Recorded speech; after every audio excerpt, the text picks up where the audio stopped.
What's going on, everybody? Welcome to another episode of Free Game. Thank you guys for tuning in. Thank you guys for watching. If you haven't yet, please subscribe to the YouTube channel. Audio listeners on Apple, Spotify, wherever you listen to the podcast, appreciate it. Go ahead and listen to those if you haven't. And, man, it's been rough. I ain't gonna lie. Been laid off since mid-January with UPS, and I think we're going to talk about it. I think we're going to finally talk about the situation that's been going on. It's crazy, but you know, it is what it is. We'll talk about it later in the show, but man, really nothing interesting happened with me. My son caught his first fish. Okay, so round of applause to my oldest son, Baker. He is officially a fisherman now. Some great dad moments from that, man. It's just it's cool to see kids that never went fishing before and then they catch their first fish and their reaction. My son's reaction was crazy. He was scared. He was scared a little bit, but that happens, you know. But yeah, that is nothing really crazy has been happening, but we do have some exciting news per se, with the UFC card. Finally, the UFC 4th of July 250th American anniversary has just been dropped, and we're going to talk about it. So, the UFC 250, Justin Gaethje versus Ilia Topuria is going to be the main event, okay?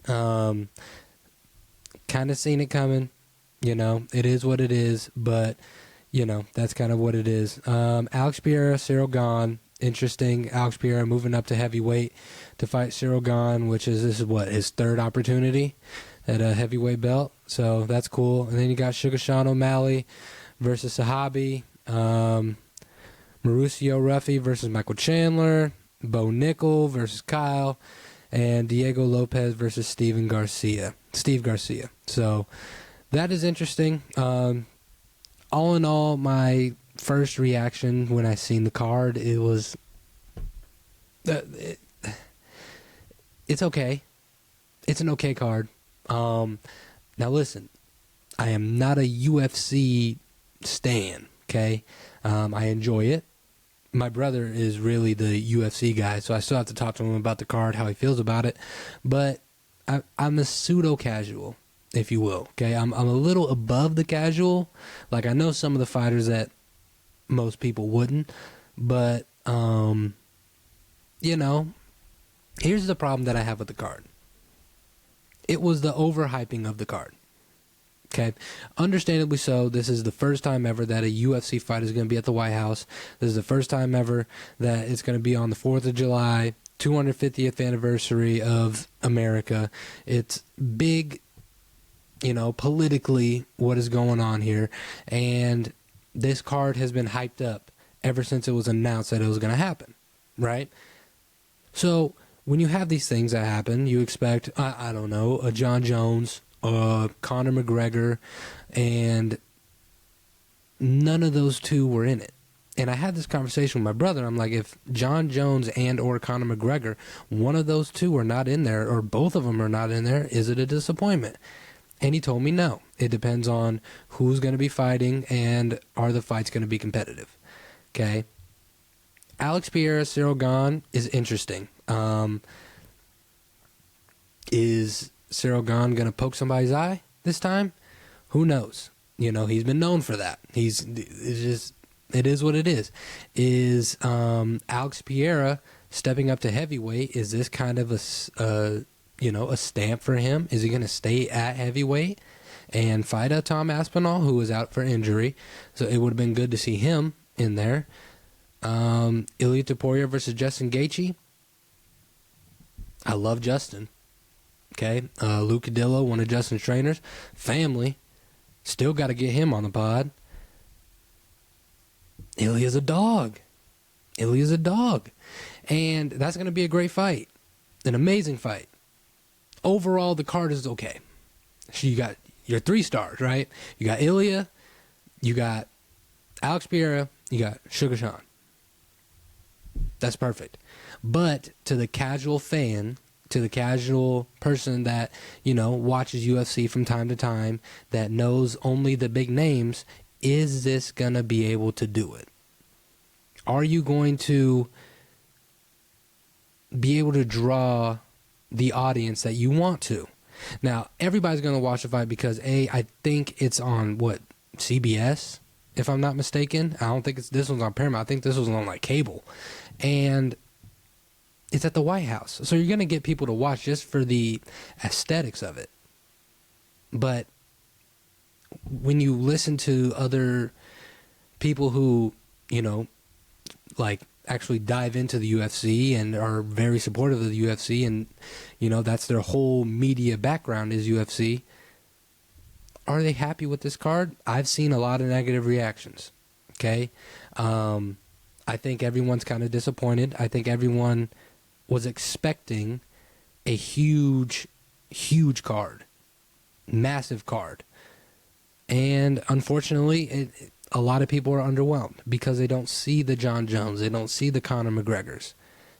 And what is this going to do for Dana to now you have to build this up till July?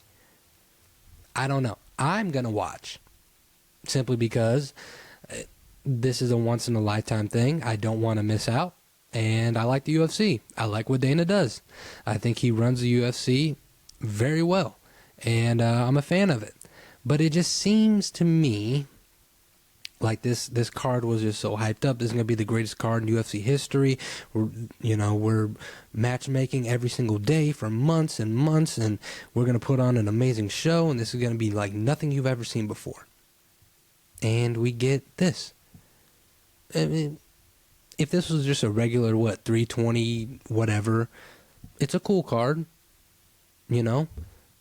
but you did what you had to do. Now, I personally believe that they probably didn't have enough money to pitch a Jon Jones or to pitch a Conor McGregor. I think Jon Jones put out a statement. I haven't read it yet, but I don't know, man. And it's unfortunate that Tom Aspinall is injured, but if you pay attention to the UFC, the heavyweight division is Tom Aspinall versus whoever. He pretty much runs the heavyweight division. And now Alex Pereira moving up as an interesting aspect to it, right? Alex Pereira versus Tom Aspinall sounds way better than Cyril Gane versus Tom Aspinall. If Alex Pereira can win, which I think he will. But I don't know, man. I don't know. I think it's going to be cool. Hopefully, this card proves me wrong, and it turns out to be just a really good card. And I think if the UFC and the fighters just pull off an above-average card, simply for it being at the White House, and, you get a couple knockouts, you don't get boring fights, you don't get people running around or just staying on the ground all day, that Ilya-Justin Gaethje fight is going to be insane. Now, that one, I know for a fact is going to be insane because both of those guys go crazy hard. Like, they throw, and they throw a lot. And there's just an aspect to it. You got the old guard versus the new guard. So that fight I'm not worried about, right? The rest of the fight is what's interesting to me. The whole card. How's Bo Nickel going to look? Derek Lopez, how's he going to look?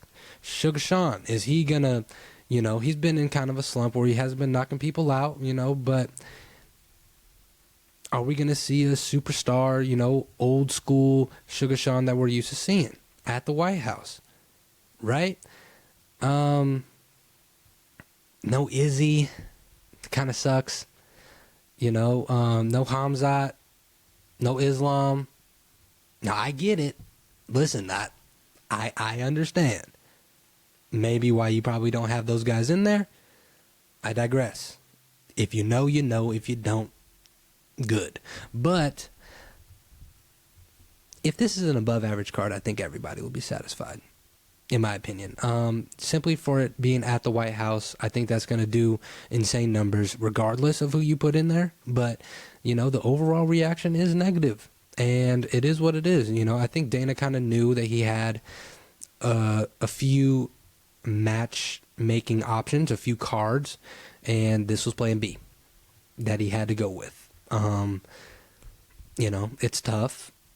It is what it is, but we'll see what happens. I got a lot of faith in Dana, man. As a boxing fan, seeing what boxing has done till seeing what Dana has done with the UFC, I'm jealous that boxing never had a promoter like Dana White. I've said that on here the whole time I've been doing this podcast.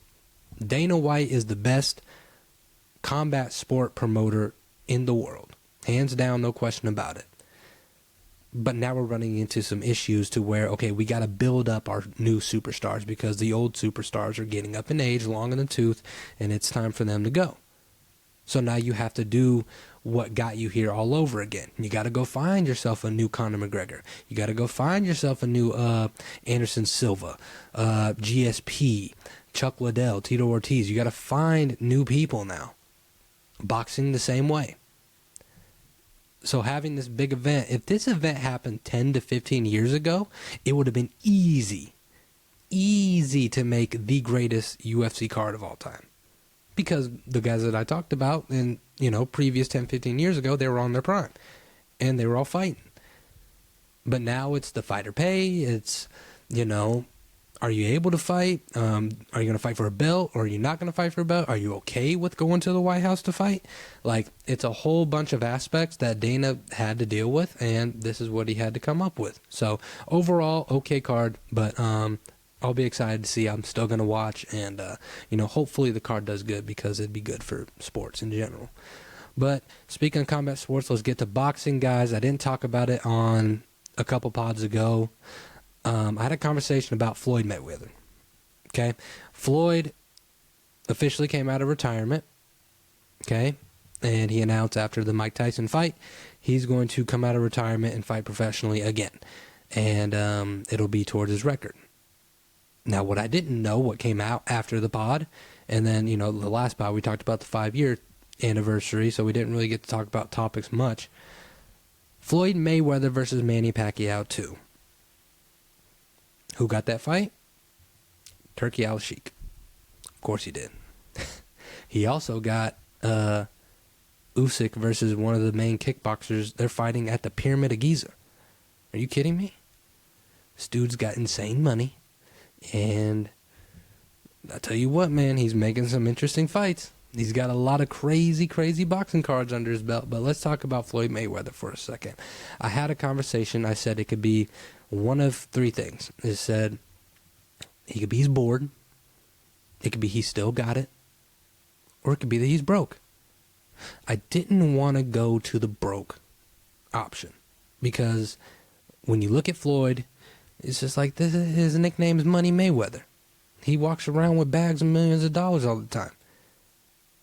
Surely somebody like that doesn't go broke. Well, now I'm convinced Floyd Mayweather is probably broke. There's no way on earth that you go and fight Mike Tyson, a tune-up fight against a kickboxer, and then go fight Pacquiao again if you're not broke. Because Floyd costs money. And who's going to pay for the fight? The guy who has unlimited amount of money. Doesn't care about wasting it, doesn't care about profit. He just wants the sport great again. And that's the dude in Saudi Arabia named Turkey Al Sheik. Say what you want about him. I know, once again, it all ties down to politics. Whatever you guys think about it, keep that over there. I'm strictly talking about sports. He's making big fights. He's going to have Canelo Crawford under his belt. He's going to have a fight in the Pyramid of Giza under his belt. He's going to have Floyd Pacquiao 2 under his belt. The dude is making crazy fights, which I predicted he would. So, we got to ask ourselves a question. Okay? Are we okay with Floyd Mayweather coming back and fighting again? He picked the right opponent. It's going to sell fights. They're both old, and they've both been out of the ring for a long time. Manny has been in there, but they're both old. They're both going to sell. You're going to watch. Sorry. I've heard a lot of people say, man, I'm not watching this again. This is boring. This is ridiculous. It's just a bunch of old men fighting. I'm going to tell you this much right now. Manny doesn't know how to hold punches. If you watch Manny Pacquiao, no matter if he was young, no matter if he was old, he does not hold punches. He's going to go after Floyd come hell or high water. I believe that. You got a lot of guys in the ring that'll take the check to kind of just dance around a little bit, do whatever, whoop-de-woo. But Manny Pacquiao is cut from a different cloth. We know this. How does Floyd Mayweather look, though? What's his training like? I believe he's still been in the gym. He's always in the gym. You can't question his work ethic. That's undeniable. Floyd Mayweather is the hardest working boxer probably till this day. What is he going to look like against Manny Pacquiao again, though, is the question. Is it a huge risk? And how much is he getting paid to come out of retirement and fight Manny Pacquiao a second time? I don't think Manny needs the money. I think Manny's just doing it just to do it. I think he understands it'd be great for the sport, and he could deliver Floyd Mayweather's first loss. That's definitely a possibility. Don't get it twisted. If you think that it's going to be another walk in the park, this isn't prime Floyd anymore. Manny could very well go in there and beat Floyd Mayweather. Handedly, if he could. It's a possibility. Now listen, I am a huge Floyd Mayweather fan. Huge. He's one of my favorite boxers to watch. Any Floyd fight I'm watching. Because he's an artist. But that was when he used to be an artist. Is he still sharp? Is he still powerful? Is he still very defensive? And what's this fight going to look like? That's the thing. Now, we have a lot of time before that happens. I guess we'll pay attention to this exhibition against him and Mike Tyson. Expect the same thing. Is Mike Tyson going to hold punches like he did against Jake Paul? Is Floyd just going to dance around and pity-pat like he did with Logan Paul? What are we going to get from that fight? That's another big money thing that Floyd is going to be making. 3 fights in a span of, what, 7 months? Because I think that fight's in April. 3 fights in 7 months, that's a lot. That's a lot in this day and age. A lot of fighters only fight 2 times a year. And this is another conversation that I'll bring up. Boxing doesn't have the star power that it used to. We're seeing it now. Ryan Garcia, I think, is getting up there with the fans, and he finally won his, first world title. I think him and Devin Haney, the rematch is going to be crazy because of the storylines, and it's much needed. Tank's not boxing anymore. He probably won't. He keeps on getting in trouble. It is what it is. Shakur Stevenson, I think, is probably the best up-and-comer right now. Is he going to fight Conor Benn? I heard Conor Benn and Ryan. Maybe Shakur and Ryan one day. Canelo wins his next fight. He's only got a few left. Crawford just announced his retirement. He's not coming back. Where are the stars? And who's promoting them? Now, Turki Al-Sheikh's making big fights, but is he actually promoting the superstars? Because right now we're just getting nostalgia fights. Right? If you notice, some of his biggest fights are all from older fighters. Because nostalgia makes money. You would love to go see Mike Tyson fight again. For real. You would love to see Floyd and Manny Pacquiao too. Are you kidding? Crawford Canelo. Insane cards, but they're all older. So,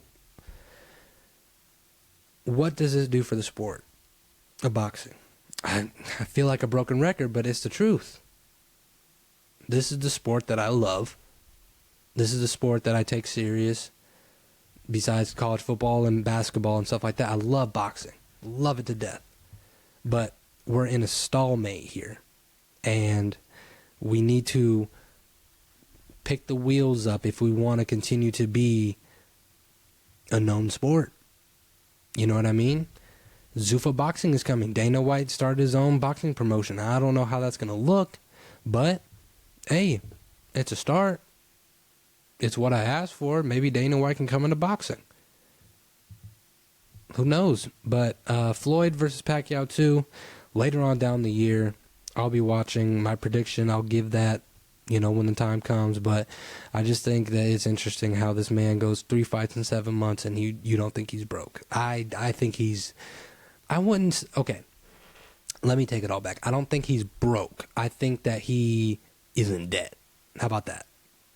I think he's got money, but I think he's got to pay some people. Let's just say that.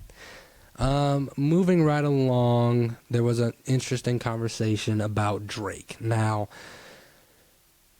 this year in music has been pretty good. Pretty damn good. Baby Keem's album is good. The Fall Off was good. Don Toliver's album is insane. I'm still listening to it. It is great. And then you have some rap beefs with 50 Cent and Damani. Man, Damani is a monster, by the way. Jesus. I didn't know who he was. I'm going to be honest with you. I knew King, because King's a crash out. I knew him. I didn't know Damani. And now I'm more interested, and I'm listening to his stuff. I'm like, yo, this kid can actually go. He can actually rap. And, the beef between the whole T.I. family line and 50 Cent, and 50 Cent dropped a one bar in the diss, and he's not over it, so it is what it is. But overall, it's been a very good year in music. There was a conversation with Ebro.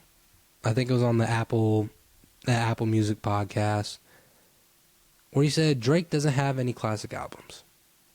Now, I am a Kendrick fan, okay, but I'm also a Drake fan. Anytime I come on here to talk bad about Drake, I'll do it. If it's deserving of talking bad about, right? With the beef and the lawsuits and how he carries himself of, losing, if you will. But we have to stop with our hate when it turns into pure fallacy and disrespect. Saying Drake, the dude who made Take Care, Nothing Was the Same, If You're Reading This Is Too Late, you can throw Views in there. To say that he doesn't have a classic album is absolutely ridiculous. Take Care is by far a classic album. In my opinion, I Got Nothing Was the Same. That's a classic album. If You're Reading This Is Too Late, probably one of my favorite Drake albums. I don't care if there's ghostwriting in it. Never did. Even when that whole beef happened, I still said, don't care. I don't care.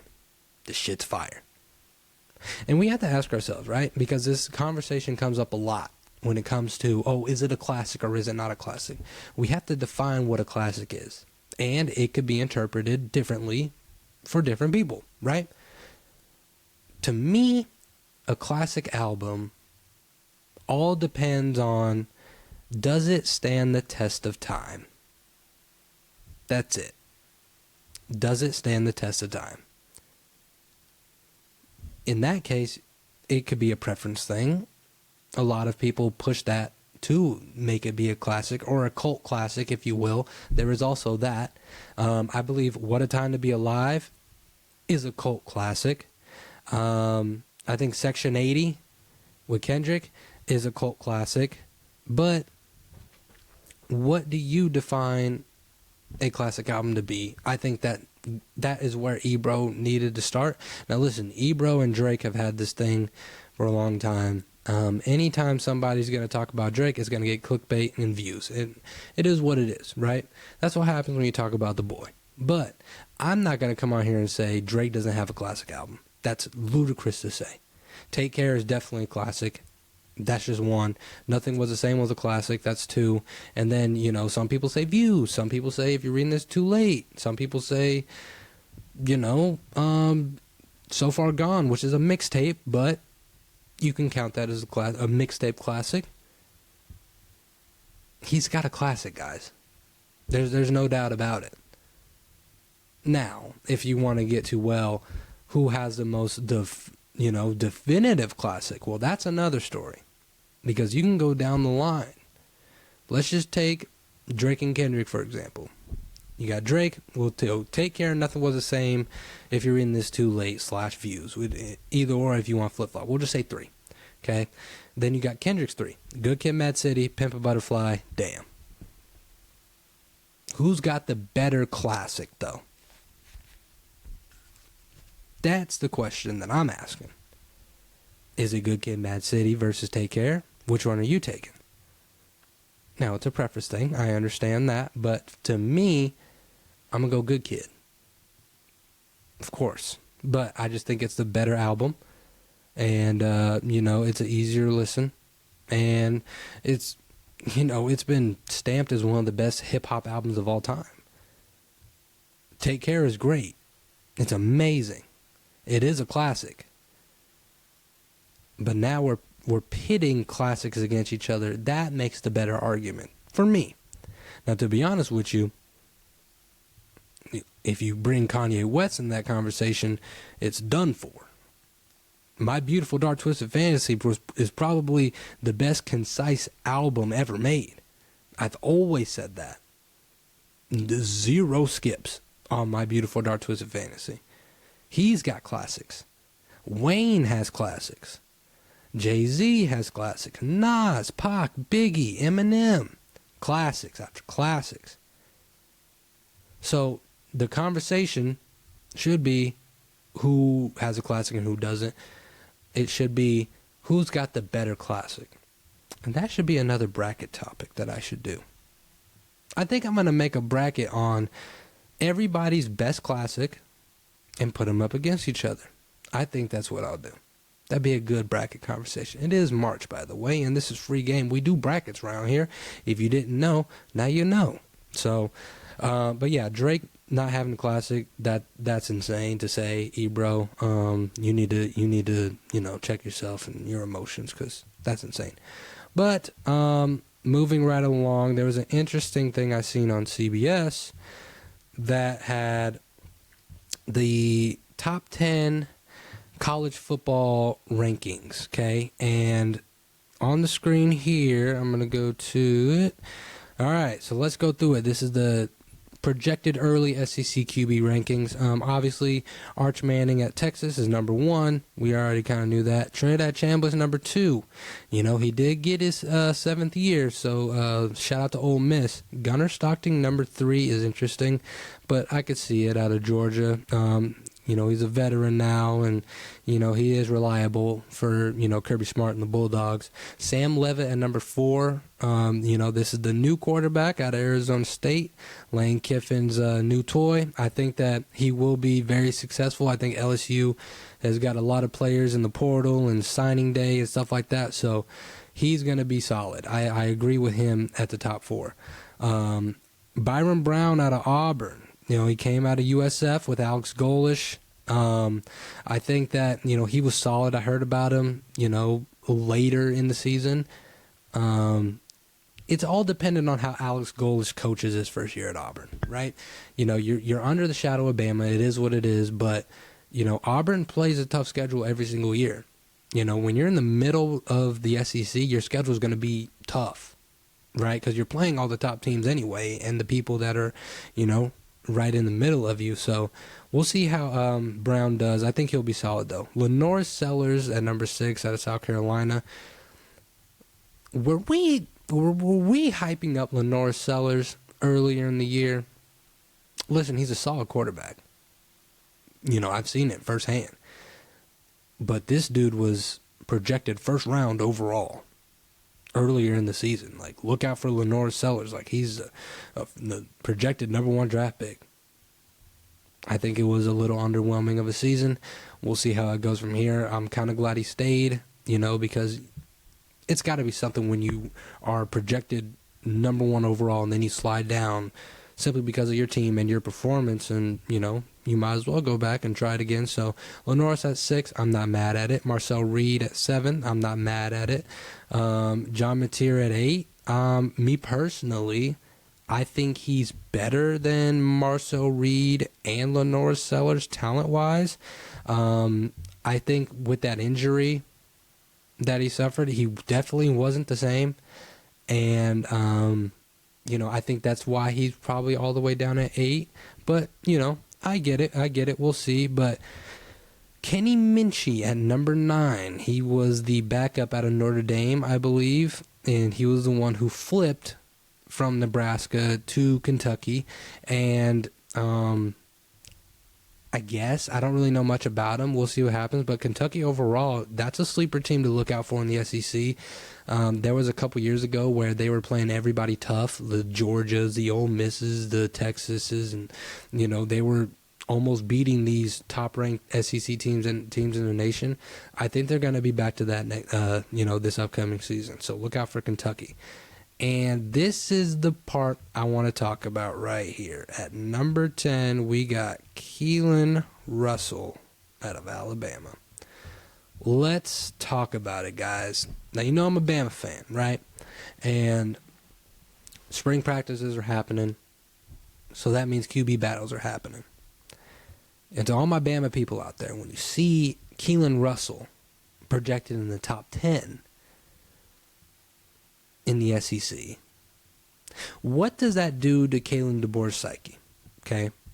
You got the whole media saying, Keelan Russell's the guy. We think Keelan Russell's the guy. You got podcasters. Keelan Russell, I think, is the guy. I think he's the guy for the job. You got CBS saying, we project that Keelan Russell is the top 10. A top 10 quarterback in the SEC. One of the 2 powerhouses in the nation. And we haven't got a true sample size of what he can do. Former number 1 overall player in the nation. Sat behind Ty and Austin Mack. Now he's in a battle between Austin Mack and himself. Throw Jet in there. Shout out to Millard South. If you're Kalen DeBoer, with this information, with the hype that he's getting, with the push that he's getting from not only us, Bama fans, but it seems to be the nation, what do you do now? What if he doesn't win the battle?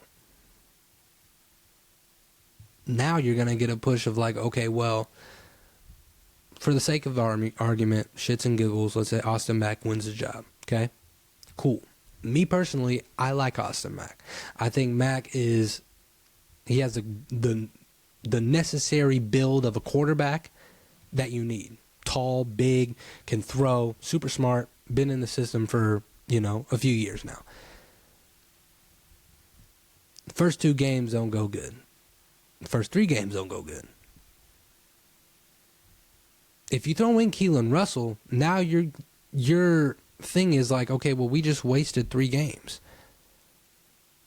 God forbid we have a loss or 2 losses to start the season. Now the hot seat gets even hotter. It's hot right now. I'm telling you right now, 9-3, Kalen DeBoer's out of there. I hate to break it to you. 9-3 or under, Kalen DeBoer is out of there. That's just how it's going to be. Is it fair? No, but this is what college football is today. It isn't just Bama anymore. Everybody's doing it. 9-3 and you don't make the playoffs, you're done for. I'm telling you that right now. This job, the QB job, is Keelan Russell's to lose, in my opinion. Everybody wants him in there. He's got the talent to do it. No one cares that he was a freshman, and no one cares that, he doesn't have the reps. He's talented as hell. If you watch the film, he is very talented, and he has the capability to be one of the best quarterbacks in the SEC. Top 5. I personally believe. Right? If you're Kalen DeBoer and you see this, does the QB battle even matter? Eventually, you're going to have to let the kid play if you want him to be the future of your program. And if you want him to stay in Alabama and not hit the transfer portal next year. Austin Mack is amazing. This is his last season regardless. He's a grad transfer. Keelan Russell has years to be in this program. Everybody wants him.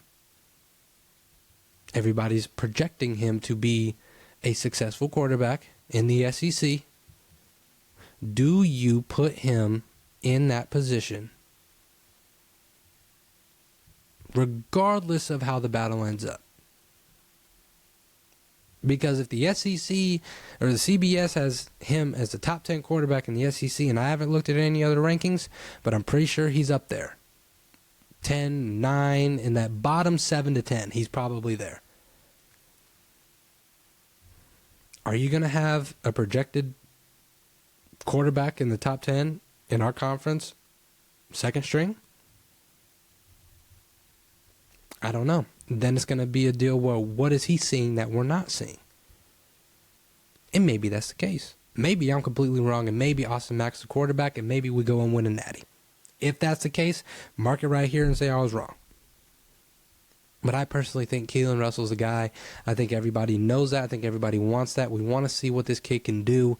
And this isn't a Ty Simpson situation. Ty sat for years.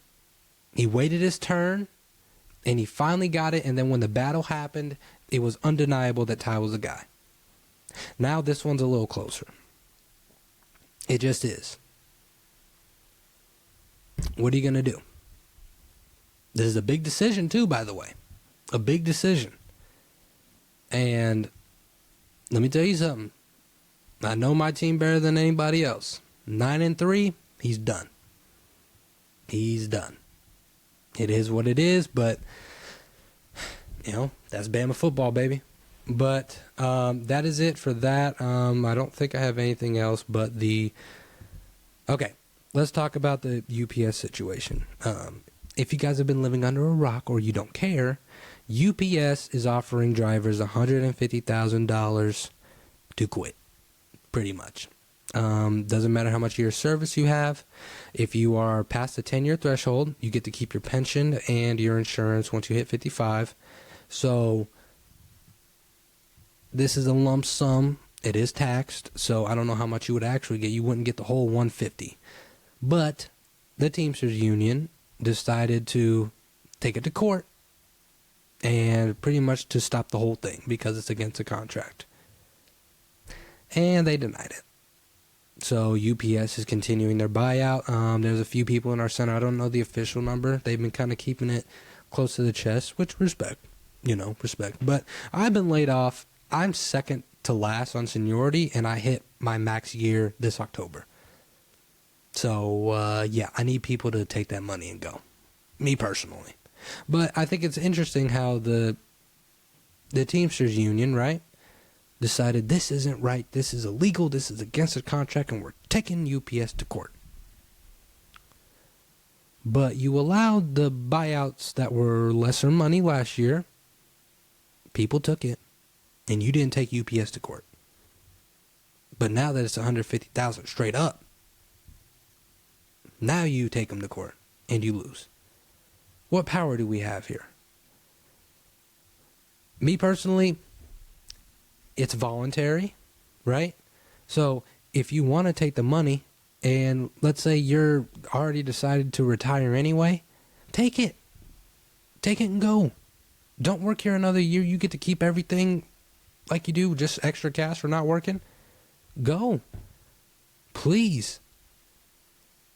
I'm laid off, so that means for people who don't understand what layoff means in UPS terms, right? So me being laid off doesn't mean that I can't work. It means that I have an option to either work the preload, which is in the morning, the local sort, which is at night, or both. I've been working both since mid-January. And let me tell you something. It is no weary for the weak. This shit is tough.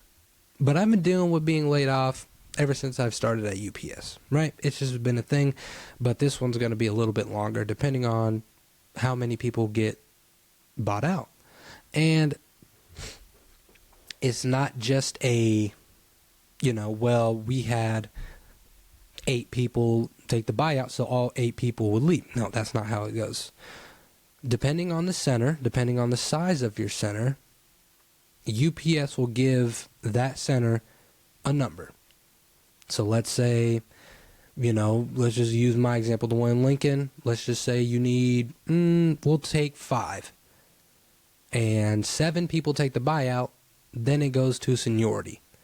So the top 5 people with the most seniority will get the buyout, and then the other 2 will not get the buyout. That's how that goes. So you're not just having a mass exodus of people just leaving with money and, UPS is left to hire again. No, they have a certain number that they want to hit, and they are trying to hit that. Now, they added the expiration date from the 12th to the 15th. So what that means to me is they don't have their numbers. And if they don't have their numbers and this date goes through, the buyout happens and they're still short, well then what does that mean for the next thing? Because if you continue to, say, hey, this is the last and final buyout, and you still are overhired, then what are you going to do? Well, are you going to just fire people indefinitely without, no pay, or just firing them and just say, see ya? That's against the contract. That one you can fight against. Or is there going to be an even bigger buyout? I don't see it. I don't think so. Me personally, I think they'll just take the loss and say, listen, we didn't get the number that we wanted, but we got more than we had before. Let's just ride with that, and then we'll go from there the next cycle. Okay? I think that's the option that they will go to, but just me personally as a driver who is laid off and going to be laid off probably till late April, early May, get this shit figured out. This shit sucks. I miss my truck. I have a bid route, and I'm still laid off. I'm second to last in seniority. This year, everybody will be max pay in our center, from the bottom guy all the way up to the top, which is your 4 years. And this is stupid. This whole thing is stupid. What are we doing? I came here to drive and deliver. I didn't come here to work in the warehouse. I will because I have to. I got a 3-year-old, and my youngest turns 1 this month. Daddy's got to make some money. So if I got to kill myself, I got to kill myself. But it is what it is. But you guys need to figure this shit out, because I'm tired of it. I'm literally and figuratively, I'm tired. I am so tired. But listen, it is above my pay grade. I think that in my center, I think we'll hit our numbers, and which means I'll be driving soon, hopefully, and won't have to worry about being laid off. So a lot of stuff above my pay grade, but the UPS situation is still going on. As far as I'm concerned, I don't think they're going to hit it if they're extending the expiration date of when you have to take the buyout. And there's no turning back, by the way. If you get accepted for that buyout, whatever they do is what they do. You'll get your money, but you can never come back to UPS. And I've heard some horror stories from the last buyout. So we'll see what happens, man. But yeah, that is it for today. Free gamer of the week is my oldest son, Baker. He caught his first fish. He's got to be the free gamer of the week. I'm proud of him. It was a great moment. If you guys don't know, I love to fish. It was one thing that me and my dad used to do ever since I was my son's age. If it wasn't basketball, it was fishing. And I'm an avid angler, by the way. I'll whoop anybody's ass in bass fishing. Don't get it fucked up. But, Baker is definitely the free gamer of the week. Got a little bluegill, but he's officially a fisherman. And, yeah, so shout out to him. And that is it for the day. Make sure you guys hit the like button, hit the subscribe button. Make sure you guys are listening on audio, please. And yeah, this free game, and I'm out.